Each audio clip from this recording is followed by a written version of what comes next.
Bonjour et merci de prendre ce temps pour approfondir avec moi la question posée par Anatole.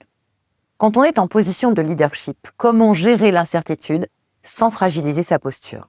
C'est une très bonne question parce que nous évoluons dans un environnement où l'on attend d'un leader qu'il sache, qu'il tranche, qu'il maîtrise. Mais dans ce contexte, exprimer un doute ou une limite peut paraître risqué. Comme si cela allait nous affaiblir, brouiller notre image ou fragiliser notre posture. Et pourtant, c'est une fausse croyance, très répandue qu'on va remettre en question ici et maintenant. Ce que j'observe souvent dans la dynamique d'équipe, c'est que cette posture de certitude permanente crée de la distance. Elle bloque les contributions et empêche l'intelligence collective de circuler, affaiblit au final l'influence du leader lui-même. Alors comment faire autrement? Il est essentiel de distinguer deux formes de vulnérabilité. La vulnérabilité subie, celle que l'on redoute parce qu'elle surgit sans prévenir, nous déborde et nous expose sans cadre. Et la vulnérabilité délibérée, celle qu'on choisit, une ouverture mesurée, pensée, assumée, qui ne nie pas la fragilité, mais l'intègre dans une posture claire et solide. Prenons un exemple très concret. Un manager peut dire à son équipe « Voilà ce qu'on va faire, j'ai bien réfléchi, c'est la meilleure option ». C'est net, c'est rassurant.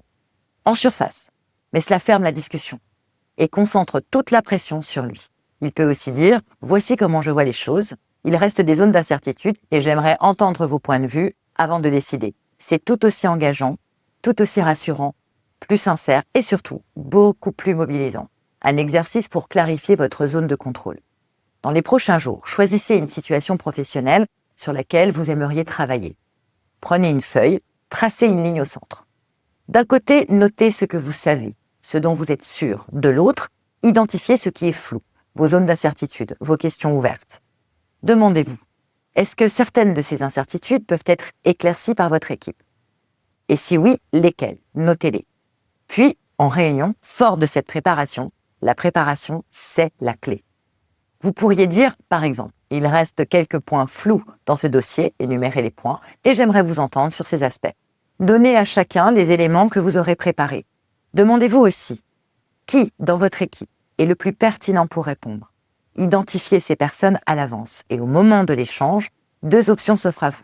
Soit vous posez une question ouverte à l'équipe, qui peut me faire un retour sur ce point pour jeudi, par exemple, soit vous désignez directement quelqu'un. Jean, peux-tu me faire ce retour par mail d'ici jeudi? La clarté commence souvent là où l'on accepte de ne pas tout verrouiller. Dans le prochain épisode, on explorera comment assumer ces incertitudes sans perdre en autorité, en développant un cadre relationnel à la fois lucide et structurant.